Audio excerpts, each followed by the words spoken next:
Today on the Perception and Action podcast, my interview with Wes Goodman, owner of Like Iron Strength and Performance and PhD student at Montana State University, studying and applying biomechanics. So it's time for a call to action. Hi, this is Rob Gray from Arizona State University. I've been on a now over 25-year journey as a researcher, professor, and high-performance consultant to understand how we acquire and adapt our perceptual motor skills. Welcome to the Perception and Action podcast, where I discuss how psychological research can be applied to improving performance, accelerating skill acquisition, and designing technologies. Before we get to today's topic, I want to tell you about my new book, Learning to Optimize Movement: Harnessing the Power of the Athlete-Environment Relationship, available now on Amazon in paperback and ebook formats. This book is the follow-up to my best-selling skill acquisition book, How We Learn to Move. In it, I discuss how we can go beyond learning basic coordination to becoming an elite mover, evidence-based principles for learning and coaching optimal movement. Take your game from proficiency to mastery. Now on to the show. Today, it's my pleasure to be joined by Wes Goodman. Thanks for joining me, Wes. Yeah, thanks for having me. So to start off, can you tell us a little bit about your background? So we've got kind of two different things. You're both kind of a coach and an athlete, and you're working on your PhD in this area. So can you tell us a little bit about your background? Yeah, absolutely. So I got an undergraduate degree in human health and performance from Montana State University. And then I went on, did a master's degree in exercise and nutrition sciences at Montana State. And then there was a brand new PhD program that when I finished my master's, I just went right into that. And it's, again, still exercise and nutrition sciences, but my research emphasis has been in biomechanics and motor control. And then in undergrad, I started my own gym with my brother. We liked strength sports, and so we competed in powerlifting. And then I later also competed in strongman in the Highland Games. Mm-hmm. And we started that in Bozeman, Montana. At the time, there just wasn't a lot of options for people who are interested in strength sports. A lot of strength sports are kind of frowned upon at commercial gyms. And so like if you're doing heavy deadlifts or Olympic lifts, a lot of the times you're asked to stop or to be quiet. And so we just wanted to create an environment where you could actually do that stuff. And so I've owned that for, I think this is my 8th or 9th year. And that's gone really well. And I've been able to train a lot of strength sport athletes and a couple team sport athletes and different team sports as well. So it's been a lot of fun. That's cool. So you're doing things like the hammer throw and the caber toss and all, and in the Highland Games. That's awesome. That's currently what I'm competing in mostly right now is Highland Games. It's just a blast. I mean, the environment, the bagpipes, the kilts, it's hard to beat. Yeah, no, I'm Scottish background myself, so I've been to the few all over the world. I enjoy going to those. Can't imagine competing, but so when you so you started kind of learning that yourself, or did you have kind of a coach for when you started yourself? Yeah, so when I started lifting, I've kind of always liked lifting since I was a kid. I was the proverbial, fat kid who needed to get in shape for sports and stuff. And so I found the gym, and then I had some friends who got me interested in powerlifting and the Highland Games along the way. And they were kind of my coaches, never like paid or anything like that, just friends who wanted to teach friends how to do stuff. And so I just kind of, I guess, organically happened. I found some people and just started practicing, and turned out to be a lot of fun. Yeah. And I think that's a great way. And what's the name of your gym? It's called Like Iron Strength and Performance. Okay. Just so I get that out there.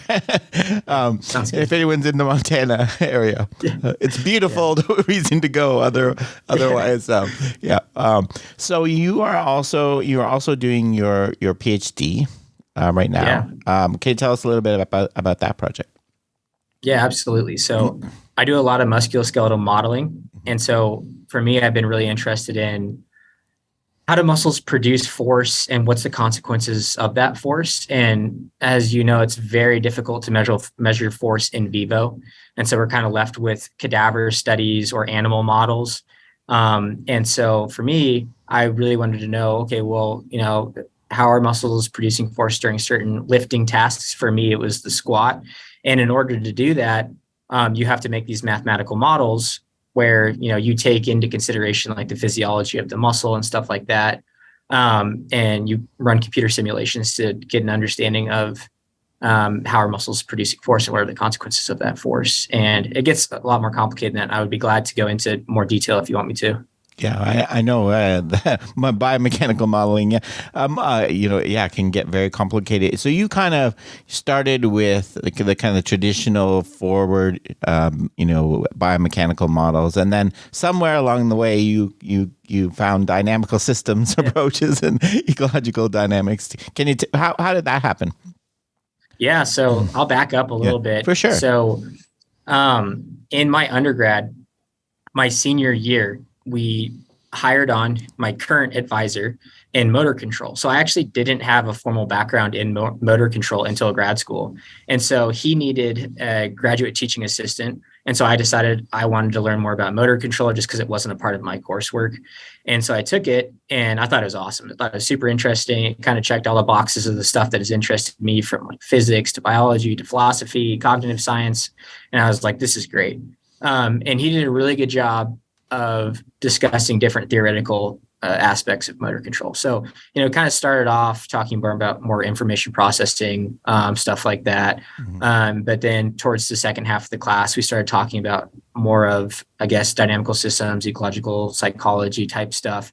And I just thought that was super fascinating. And so I ended up taking a gap year in between my master's and my PhD. And I kind of had it my goal just to learn as much as I possibly could about, honestly, both sides, because I just thought both were really interesting. Around that time is when I think I found your podcast, and I thought that was super helpful, learning more about James Gibson and Bernstein and stuff like that. And then I found a lot of other researchers in the field, and like Mark Latache has written a lot of books, and so I read a lot of his stuff. And then with the musculoskeletal modeling, because I had a little bit of a background, that is very much in the camp of optimal control theory. Mm-hmm. And so, I've learned a decent amount about optimal control theory and how we make, biomechanical models. And so I've been fascinated with, I guess, all things motor control. And I would say I'm getting more and more convinced by the ecological side of things. At least I find it really interesting. And, Mm-hmm. At the moment, or at least the goal in the future, is to try to figure out a way to start incorporating some of those theoretical aspects into some of our models. Yeah, I know you mentioned I always think of Mark Latache when someone trying to connect these optimal control theory, equilibrium point with kind of more traditional. Can you tell us just a little, like I've covered that a little bit on the podcast, but can you tell us a little bit about that? Yeah, for people that are interested. Yeah, absolutely. Yeah. So I think one of the easiest places to start is just coming back to this muscle redundancy problem, or abundancy, however you want to think about it. And that, if you're doing a biceps curl, for example, you have a lot of muscles that can cross that joint and can aid in flexing the elbow. And so the question becomes, well, you have more muscles than necessary to do that task. So how does, I guess, in the traditional view, how does the nervous system control that? What's going on there? And so from an optimal control side of things, and this is like a 10,000 foot overview, there's a lot of different routes you can take in optimal control. But one of the things that you can do is you can use some type of cost function to help hone in on a solution to that task. And so one of the things that I've used that has a little bit of, physiological support is you're minimizing some cost function. And the cost function in our case was the sum of muscle activation squared, right? And so you're saying, okay, there's more unknowns, and we need to, reduce the amount of unknowns somehow. And that's one way to do it. There's a lot of other ways you could do it. You could minimize jerk. You could minimize, sometimes people minimize stresses, sometimes you're usually trying to minimize or maximize something in certain cases. So there's been like a lot of studies modeling like maximum jump height. And so they'll maximize some type of performance criteria. Like, okay, we want to maximize jump height given a bunch of constraints, right? Mm-hmm. So there are similarities in a lot of these fields of motor control, but there are also distinct differences. And so I guess we could get into that later if you want to, but that's just one way to think about it, is you're trying to minimize or maximize something to aid in the muscle redundancy problem. Okay. So you're creating some constraint to kind of help solve Exactly. not necessarily just a performance constraint, right? Yeah. Yeah. Yeah. And there are other constraints as well. So like, I use a software called OpenSim, and you're basically modeling a lot of these muscles too. So there are other constraints and boundary conditions, like the joints can only move through this range of motion, right? Your elbow can't like hyperextend and come around it in a circle, right? So that's a constraint. The muscles can only produce a certain maximum force kind of based on their cross-sectional area from like cadaver data and all this stuff. And so that's another constraint. So the solution kind of, again, emerges from all these different constraints. But one of the things that we don't consider, I guess, as much would be things like what's perception? What's the role of perception in all of this? And so it's very much, I guess you're kind of considering it without even considering a huge part of the perception action coupling, which seems to be playing a very large role in what movements actually emerge. Yeah, and kind of the information side of it. Yeah, that's really interesting. And I think in talking to you before, one of the kind of consequences that arises of this is there's no kind of, and this fits with redundancy, right? There's no fixed purpose for any of this. We tend to think of this muscle as a stabilizer, and this is, but what you find is that's not really the case, right? Exactly. Yeah. And that's one of the interesting things, from my research too, even taking, more optimal control, like engineering type approach, because a lot of people in the computational biomechanics come from an engineering background. And so they're kind of used to dealing with, cost functions and stuff like that. Even things in that space, they still consider it a dynamical system, right? It's still moving and changing in time. Mm-hmm. There's still feed forward and feedback loops and stuff like that. But it's still interesting, even within this approach, you do see that muscles have multiple functions, which is task dependent, depends on your current limb configuration and how you're interacting with the environment. And so your classic anatomy definition of like, oh, this muscle, produces a torque about this joint it's not that it's wrong, it's just incomplete because again, depending on how you're interacting with the environment and your current configuration, a muscle can actually accelerate a joint that it doesn't cross, or a biarticular muscle can accelerate one of the joints it crosses into the direction opposite of its moment production. And so you kind of get these counterintuitive findings in certain situations. And so I would say it's not like certain classical information processing, optimal control, or whatever you want to throw into that category of, more computational theories. It's not that they all think of certain things as static or all this. They can also come up with, dynamic changing things in time also. Mm-hmm. Yeah, no, definitely. I think that's good to point out. It's not like the kind of very, you almost say straw man a depiction of a traditional information processing model where everything's programmed from the start and doesn't change, right? That's not all models of that are that type, right? For sure. Yeah. So you basically have, this basically shows that the degrees of freedom problem is way worse than Bernstein even thought, right? Yeah. It's not just about. You have to consider exactly. You have to consider not just this muscle at this joint, but this muscle's at a different joint, and how that also changes. I can give a couple of examples. Sure. Yeah. So my research is on the barbell back squat. It's kind of fitting because I like strength sports, and traditionally there's a handful of muscles that a lot of people think play a very large role in the squat, and they do play a role. But then there are a couple muscles that play a role that you really wouldn't consider, and they actually play a pretty substantial role. So one of them is the soleus, which is one of your calf muscles.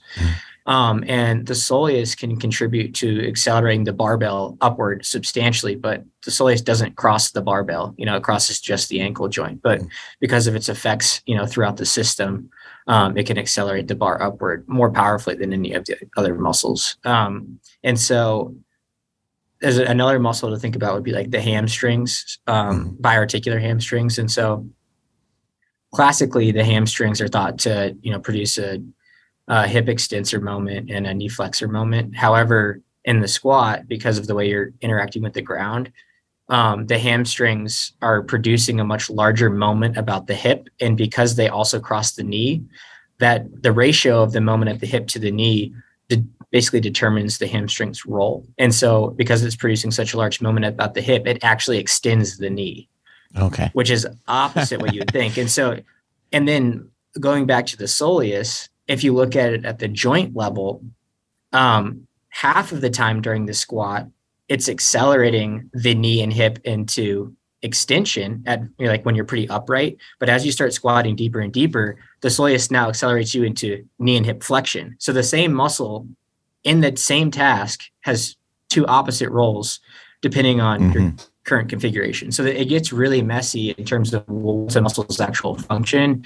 And it very much depends on how you're currently configured and how are you interacting with the environment, and what is that environment? Is it deformable? Is it rigid? All these different things. That's really cool. Yeah. I think that's a great way to explain it. So in your project, you're having people do back squat. Are you using EMG mostly? Yeah. We're using EMG, force plates, motion capture systems. Okay. So kind of just collecting a lot of that stuff that way later in time. So I'll go back to some of that optimal control stuff. One of the reasons why it might be interesting to collect EMG is you can use that as another constraint. And you could say, okay, the activations in our model need to match pretty well with the observed EMG data, right? Okay. And so you can say we actually have experimental data that our model, outside of all the other physiological things that we're modeling based on what we've learned from like cadavers and animal models, it also needs to comport well with the measured experimental data, which you also use as inputs into your model. So it's just sometimes the more stuff that you can collect, the more, I guess, confident you are in the plausibility of the outcome of the model. Yeah, no, that makes a lot of sense. I know like traditional biomechanical, you're just measuring kind of the output, right? At the force at the end. Whereas so that's a lot of degrees of freedom, not a lot of degrees of freedom to underneath that. And I think one of I kind of skimmed over this is there are different ways to do biomechanical models. You can do inverse dynamics, or you could do forward driven models. My entire PhD has been on inverse dynamics. And so that's kind of what you're saying, where you're collecting a lot of this experimental data, the trajectories of the markers, the force plate data, and you're using that as inputs into the model. And you can also do it a different way, which is called a forward-driven model, where you're actually prescribing it the excitations to the muscles and then seeing what movement emerges from those. And a lot of people, like, that's kind of the gold standard, because you can start to draw cause and effect relationships between, like, okay, when I tinker these excitations, how does that actually change the forces and then the movement, involved? Yeah, I know there's a lot of hope for that with kind of sports modeling. There's like individual, like if I make your stride this much longer, or I can kind of optimize your individual movement by using a forward model. It makes the ball come out this much faster, kind of thing. But absolutely, And there's still, like, I love this stuff and I think it's super cool, but I want to be like super transparent. There's still a lot of limitations to these things because they're highly dependent on our assumptions. And so one of the things that we know plays a very large role in this is what are the individual moment arm lengths of these muscles, and that is very hard to measure in vivo. And so you're kind of left with a handful of studies that have like in vivo MRI data of certain individuals or cadavers or animal models. However, there's a lot of things that can influence moment arms. Like when you're moving, the moment arm of the muscle changes. If you strength train and your muscles grow, the moment arm of the muscle, internal moment arm of the muscle can change. So there's a lot of architectural things that are happening that's also dynamic, but we kind of make these assumptions that, this is kind of a generally good area, and this is what we're going to use in our model. But, and also, like, depending on the simplifications of your model, you can decide whether or not you want to take into consideration the tendon. And we know that the tendon plays a very large role. And then also you can, like for mine, for simplification, we decided to only have it solve that muscle redundancy problem at each independent time step. But we know that muscle dynamics plays a role. There, time history effects of muscle contraction. And so there's a lot of simplifications that we make in our models, because when you run these on a computer, it takes a really long time. And so there's like kind of an art to it too. Like, okay, what's realistic, but what can we, sacrifice in order to actually get this to run and give us some type of result? And so I like to say that these are just plausible solutions, given the constraints and our assumptions in our model. Yeah. No, I think that's a great point, Wes. I think everyone should have to like get in and try modeling before they run too far with this is model explains everything. You should go in and try. And you realize, there's a lot of like little shortcuts here and there and assumptions, and you have to get it to work. Almost anything, but that's really so. In your study, are you looking at different conditions or for the squat? Yeah, absolutely. So I've done a couple squat studies. The current one that I'm working on, we're interested in changing depth. And so for a really long time in the squat, rehab or research side of things, I had just kind of anecdotally picked up on a lot of people having concerns with, squatting really deep or with really heavy loads because they're afraid that it's going to put, a lot of stress on these tissues and maybe increased risk for injury. And I've always kind of been a little skeptic myself. And so I just want to try to evaluate, is there anything to this?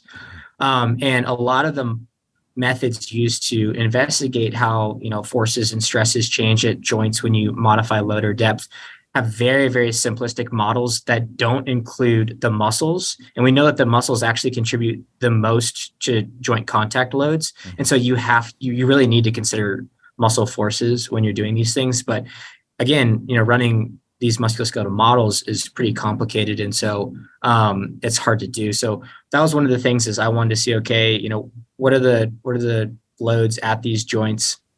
And I guess another assumption from there that people often make that I think we need to be careful about is they immediately see like, oh, there's a high force or a high stress, therefore that means bad. Mm-hmm. But it really, like, people adapt, right? Like we know that people can get injured, but we also know that people do adapt to the stresses that they put themselves under. It just needs to be titrated up in the appropriate way. Right. And so I think it gets a little bit more complicated than this. I think we need to consider like, what's the person's exposure to this? Like if you've never had someone come in and squat before, you're probably not going to have them come in and go like crazy heavy. You kind of want to expose them to more and more loads or deeper ranges of motion over time in a pretty common sense type of way.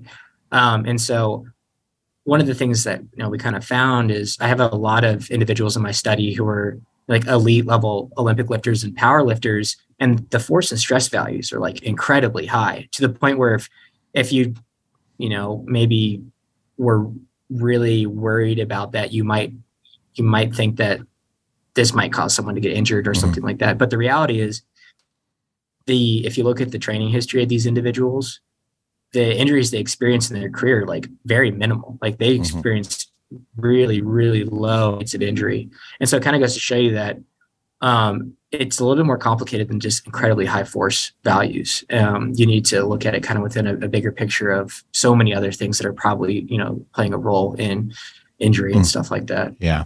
No, I think that's a good point. I think we're moving beyond the kind of the injury is load and frequency, right? There's a way bigger, what's the variability factor? What's your history? Have your body been exposed to that? I'm becoming more and more believer that myself. Like we can handle almost anything, but if you put me, have you built up to that position and that load, right? In a smart, sensible way. Yeah.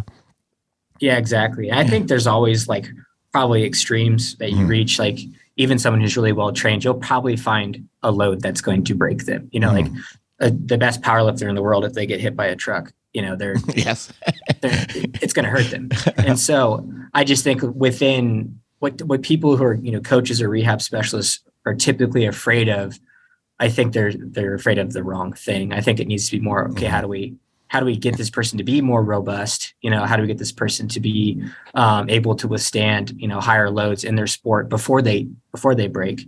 So that's why I think, there's probably benefits to strength training in a lot of different sports as well, for those reasons, to just help the tissues be able to tolerate more and more loads and in different positions at different velocities and all those things. That way you're just a little bit more resilient. We kind of prepare people for extreme loads and extreme positions by not training that at all. Exactly. Right. Exactly. Yeah. I think it's kind of funny because people get so worried. and then you get into a game situation and you have way less control. Yeah. It's you're going to be producing these crazy high forces in these weird directions that you're not exposed to. Mm-hmm. And I think the argument should be not to avoid them, but to train them, in an appropriate way and manner, but you want exposure to those things if you want to be able to resist, getting messed up by those types of conditions. For sure. I think, the unplanned, but we have so much planned and scripted movements kind of in sports, which is not in practice, which is not where you typically get hurt. Right. Right. So, but how do you think about attractors, the idea of attractors and all of this? Does that come into your kind of modeling and thinking? Yeah. So with the modeling that I'm currently doing, I haven't been looking at movement variability. And this is the other thing that I'm interested in now looking at is when we're looking at some of the models that I've currently done, you get one solution, right? So it already kind of doesn't tell you that. I could probably model it in a way where it gives me a solution space. And you could say, okay, the solution is probably somewhere within this, probability distribution or something like that. However, one of the things I'm really interested in now is just like the nonlinear aspects of movement variability and how does that change when we modify, common parameters like depth or load or velocity or fatigue, and all these different things. And so I don't currently have data on that. We're actually piloting some stuff and trying to collect some data. So hopefully that I'll have some more info on that in regards to like the squat or other common lifts performed in the gym soon. But some of the stuff that I've kind of read about while preparing for this shows that, current or common things that you see is, a transition to more and more, I would say, regular movement when the demands get higher and higher.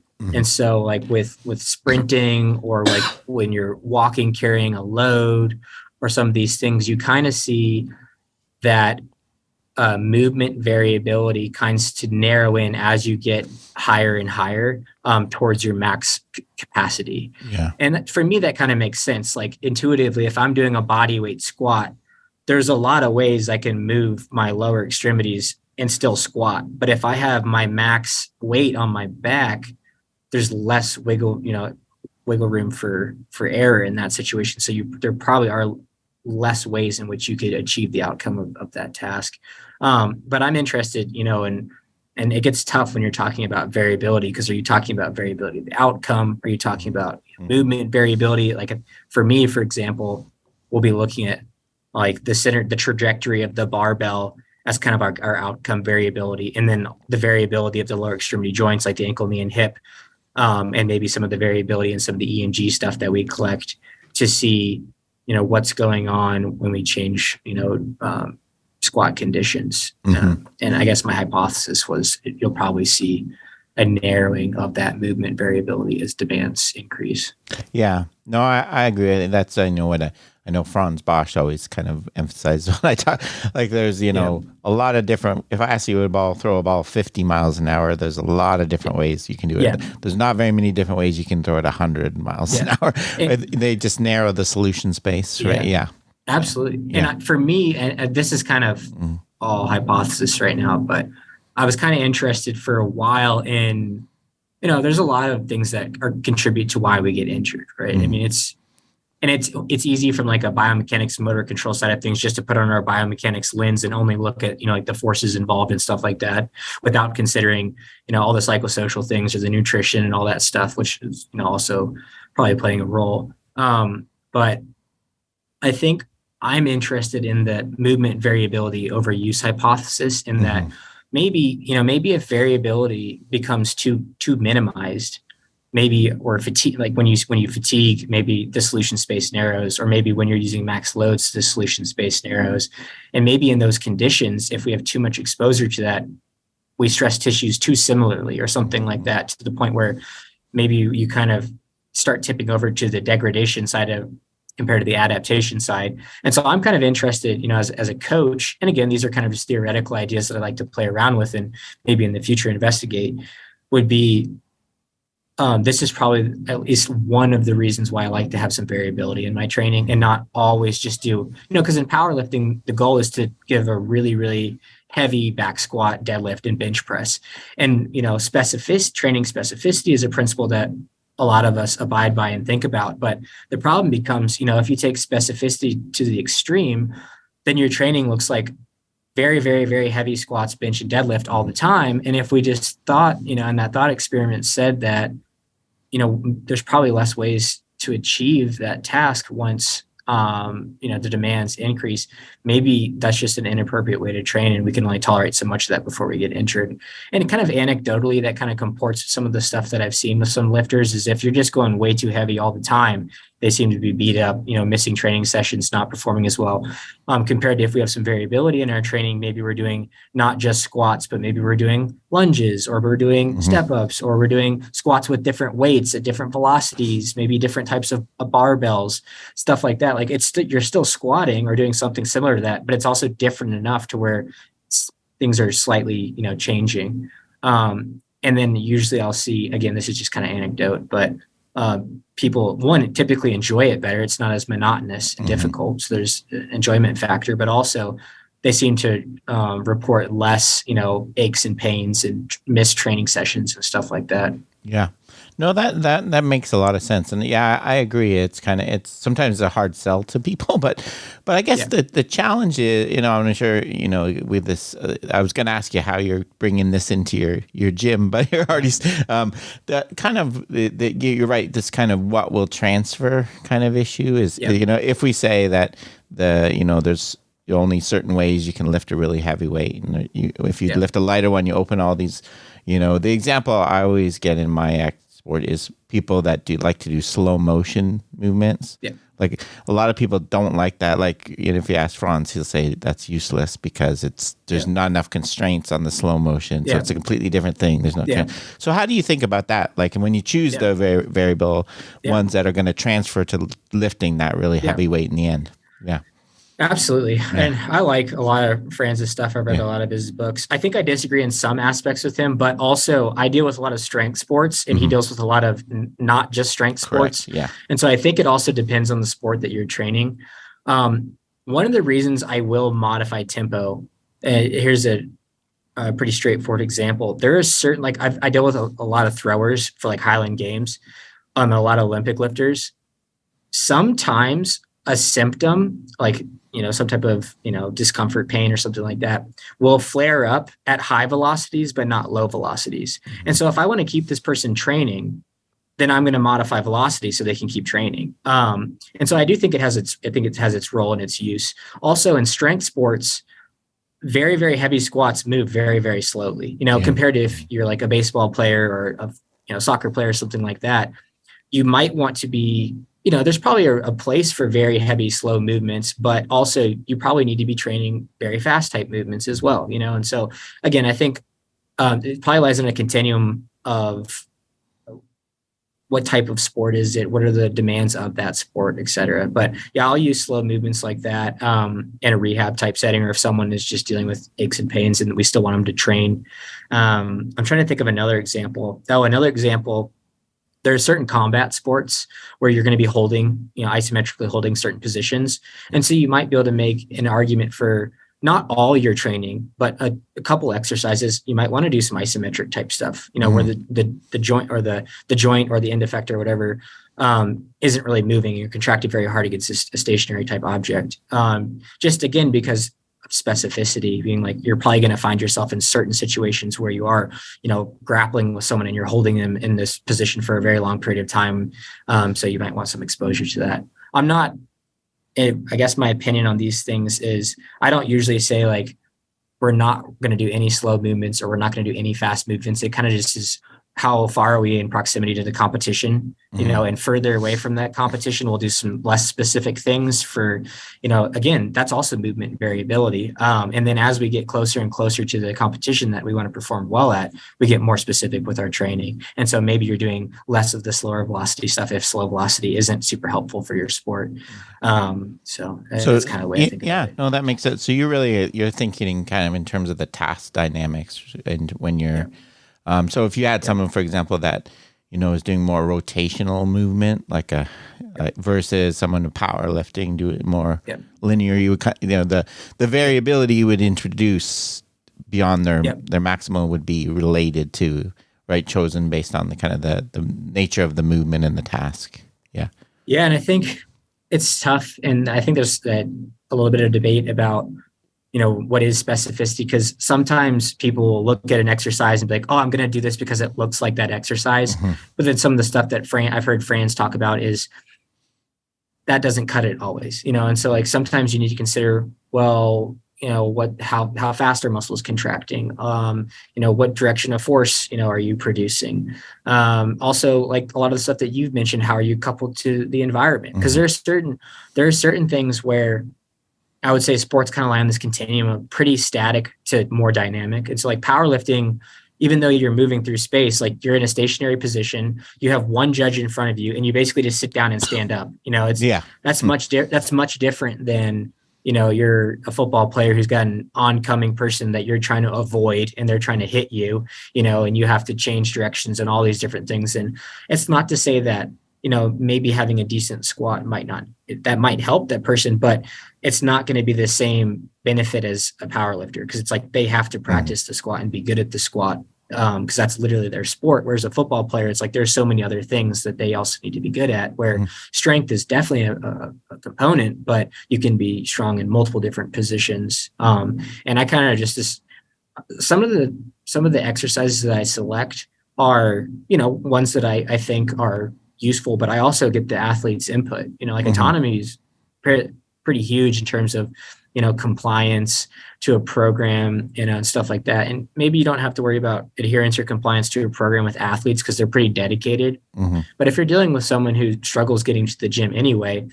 sometimes my goal shifts, and it's not about, a certain exercise or the movement variability. It's about what's fun for that person, like what's going to get them to keep coming back in to get the health benefits, of these things. And so I have more wiggle room for those types of people. Yeah, no, I think that's a great point, Wes. And that's something I've been, thinking about more and more too as I go along.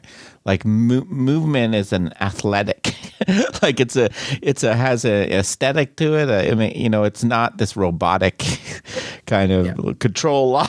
That's the way we think about it. But I think we can kind of lose that side of that, that it can be a fun, moving in beyond just achieving some goal, so I think that's an interesting way to think about it. And but I like that.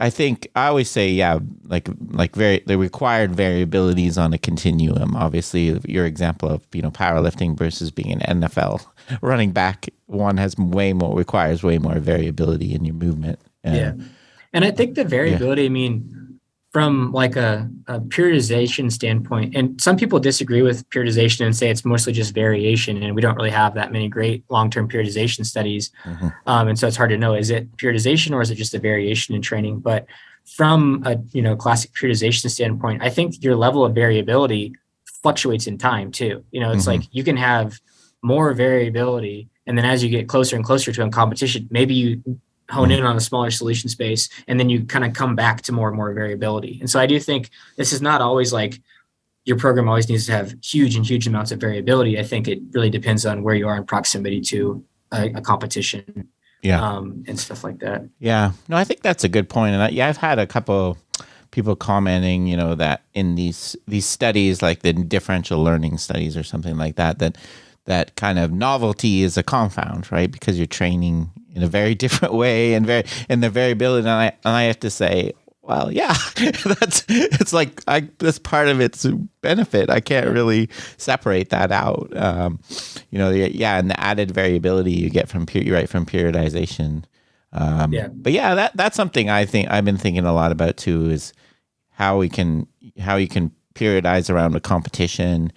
Should we be doing anything on the actual competition day, right? Should we be doing any variable conditions or just what you're going to practice? But and then I think you get into the other side of things too, with confidence and get a lot of psychological factors on. Yeah, for sure. But that's really interesting. So you're in the home stretch of your PhD, and So I would say the goal would be to be done, sometime winter next year, early spring next year. My PhD has 3 papers with it. 2 of them are basically done and in review, and one of them has already been accepted for publication. And then the last one, we're kind of working through the results. And this last one, we're looking at, so the first paper was one of the ones I had talked about, and it was how muscles are contributing to accelerating your center of mass upwards. And then the second paper was looking at how muscles are contributing to accelerating your lower extremity joints into either flexion or extension. And I was kind of giving examples with, how you can get non-intuitive things like from biarticular muscles. And then this last one is, how are muscles contributing to joint contact forces? Because this is the other thing, is because you're connected in this kinetic chain, when a muscle produces force, that can have consequences about not just the joint it spans, but other joints. And so like your calf, your soleus, can actually cause a hip joint contact force. And so you're trying to figure out how much is this muscle actually contributing to a joint that it doesn't even span. And this is where like some of these things get pretty complicated. And that's why you needed a model to be able to figure these things out. But you can look and see, in my model, we haven't modeled like ACL or meniscus or anything like that, but certain models you can. So you could say how much is the soleus contributing to ACL, or something, maybe a common ligament that gets injured in a lot of sports or something like that. So you can get an idea of what's a plausible, tolerance for this current tissue. Are we going to exceed some type of, threshold where we might increase risk for injury or something like that? And so some of these analyses have been used in things like run to cuts, single leg drops, walking, running, stuff like that. But no one's really done it in anything like heavy back squats before. Back squats are used in a lot of different like rehab and performance settings. So I was just kind of interested. Can we take this type of analysis that's been used before, but just get an idea of what happens when we squat deeper? Is there anything like to some of the concerns that people have, or is it a little more complicated? Yeah. No, that's really cool stuff. And I guess maybe I'd end on the kind of general. Obviously, I'd expect you to have a biased answer, and I would too. Like the value of kind of understanding biomechanics on some level for a coach, like at running a gym. What do you feel? What would you tell someone, like, should I read anything about this or learn anything if I'm a coach? Yeah. No, this is such a great question, and I joke around this with some of my other PhD buddies and my advisor. In that, one, I think it depends on what we mean when we say biomechanics. People kind of throw out biomechanics as this very vague term, but it can mean a lot of different things. And I've heard some people say it matters a lot, and some people say it doesn't matter at all. And I think that it also depends on, well, what are we talking about? Are we talking about for performance? Are we talking about for like injury? And I also think there's also still a lot of gray in these areas. I would say that there are probably certain positions that you can get in that will put you in a better position to produce more force or have a better performance, right? Like if you're in a really off position and you want to jump really high, you probably won't be able to jump very high because you're, not very centered or something like that.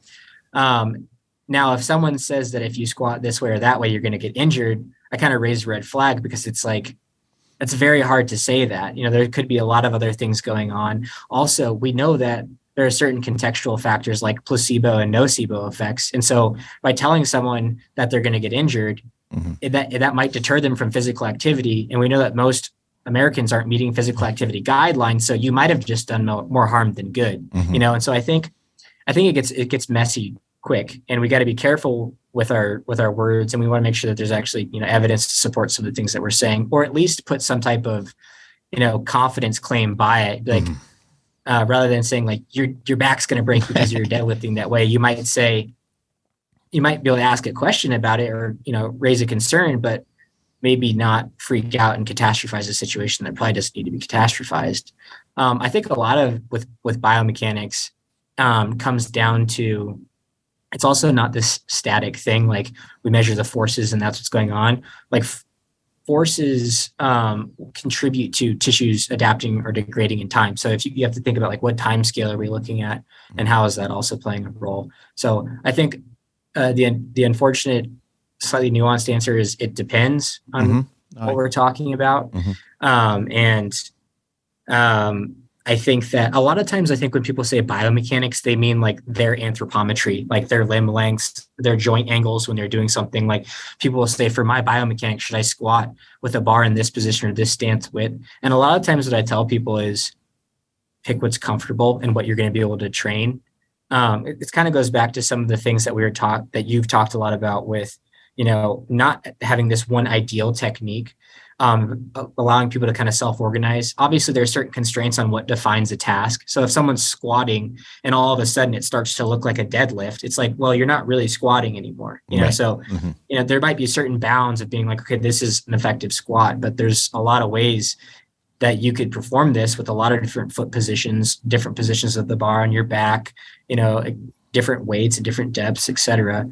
And so I think some of it depends on what sport are you competing in, because like if you're in powerlifting, you need to squat to parallel or else you're going to get red flagged. And so make sure you're actually squatting to the depth required by the sport.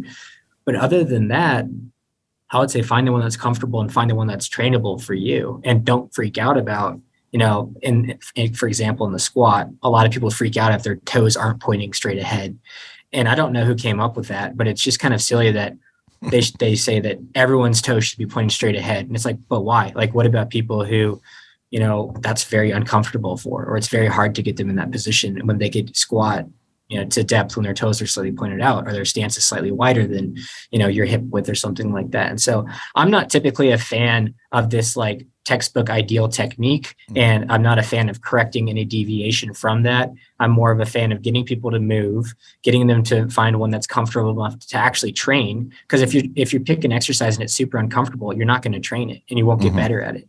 So I want them to I want them to actually train. And then I'm also a fan of using some of those things to vary my training. So maybe some of your squats, you could take a wider stance. Like for me, for example, sometimes I won't just do my competition stance squat. I'll do like a really wide stance squat or a really narrow stance squat, or I'll put the bar in a different position on my back. And it's still training similar muscles. You're still squatting, but it's different enough to where, it might be useful in terms of, like relieving some aches and pains in some certain areas, but also maybe training your muscles slightly differently to where they're adapting slightly differently. And that might just give you more ways in which you could, solve that squat problem. And so that's kind of what the way I view biomechanics is, kind of just, it really depends on what we're talking about. Yeah, no, I think that's fair ways, and I really like the way you put that. That's the way I come to think about things too, like. Especially like some of the like athletes I were lucky enough to work with, like telling a professional athlete, "Oh, you're moving. That's wrong." Obviously, it's worked pretty well so far. Yeah. But I think I like to think of it like just like you described. What if we let you pushed you over this area solution space for a while and see how it feels, right? Maybe it will give you another option when you have your back's tight, right? Or, some other way you can adjust your technique. But you're right. But taking someone that moves this way and I think it's square peg in the round hole, making them move completely different, I think is really counterproductive, especially someone that's had some success and they're not injured or anything like that. Saying, no, that's the wrong way to squat when they have the bars loaded, right? I think that's the wrong way to think about it. Yeah. Yeah, I think the only time that I might do something, and it's not to fit like some ideal technique, but if I have someone who's like brand new to a lift and they have very little exposure, I might still have some type of biased, idea of, like if they come in and they're off balance, the squat it doesn't really look like a squat. And they're unstable and they're not hitting depth consistently. Sure, there might be some, constraints that I put up in the environment or things that I'll say to maybe help become a little bit more consistent. But it's not like everyone needs to meet this cookie cutter, definition of what a squat is. Yeah, for sure. Yeah, I think it's right. It's I think there's information we can get from biomechanics that can help coaching, but going out and trying to understand it you're all your own and get it yourself is probably hard to do, right? As a coach. Yeah. And it's also hard. I mean, I like biomechanics. It's cool. there's sometimes like a conceptual gap between the science and practice of it. Because you're like, what do I do with this information? And sometimes it's not always clear cut. And I think, like you're saying, in the context of sports science, it plays a role, but it's probably not this massive dominant role that I think a lot of people who really like biomechanics make it seem to be. I guess some of the hypotheses that I've gotten for some of my research would be, if there are certain muscles that are contributing to a task, maybe doing exercises that strengthen those muscles might perform your task or increase the performance of your task. However, complex systems, when you tinker with something, you don't always know what the outcome is going to be. So it could just be that the coordination strategy just changes. It could be that performance didn't actually get as, it's not this linear thing where increase your soleus strength for the squats and your squat got better. It's like, well, that it might not be that simple. However, it is still interesting that maybe he's doing some, calf raises or something outside of the squat might contribute to squat performance, but more, obviously we need to test that to see.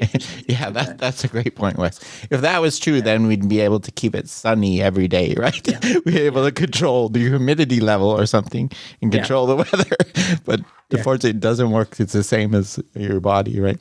I think that's really interesting. And it's some good points. I think, you're right. I think that's a fair, on one hand, you want to tell, everybody should learn about it, but I think that's a good practical assessment of it. So I think it's always hard as a scientist or someone, to tell someone that you don't always know the immediate practical implications of your results. You're like, I don't know. This is my guess. But maybe it's not as important as I thought, So I think, there's obviously a level of humility, but sometimes it's not as, hyped up as a lot of people want it to be. Yeah.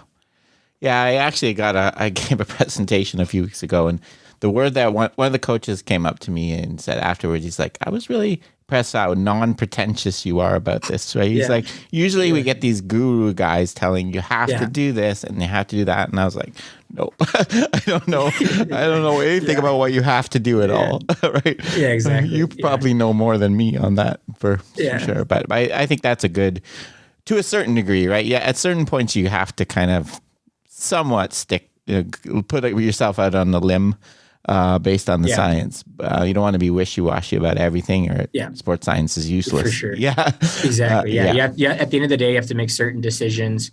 And a lot of the times I kind of come back to the saying, is the juice worth the squeeze? A lot of the times, because it's like, there's a lot of things at the elite level too, like very small things could matter, right? Because a 1% difference might be the difference between like first and fourth place or something like that. So at that level, maybe you are trying everything that you can, but maybe you're not, the science isn't all there and some of it's hypothetical, but you do what you can because you have to make decisions. But I always think it's still useful to have it grounded in like a confidence claim of being like, let's try this. It might not work, but let's try it anyway. Yeah, I agree. Yeah, a lot of stuff, a lot of snake oil gets buried in that 1%, right? People try, we can't prove it because it's only 1%, right? So you're right. Having something that you recognize probably going to be a small gain, but is based on some sound theory and science, I think. I think that's a good point. So, well, thanks for joining me, Wes. That was a really, really good discussion. I appreciate it. Yeah, thanks for having me on. Okay, that's it for today's episode. Remember, you can contact me at robgray@asu.edu or follow me on Twitter at ShakyWeights. To find out more about the podcast, please check out perceptionaction.com. Finally, to support the podcast and receive bonus materials, including a monthly coaches meetup, please head over to patreon.com/perceptionaction. This is Rob Gray from ASU. Cheers for now, and keep them coupled.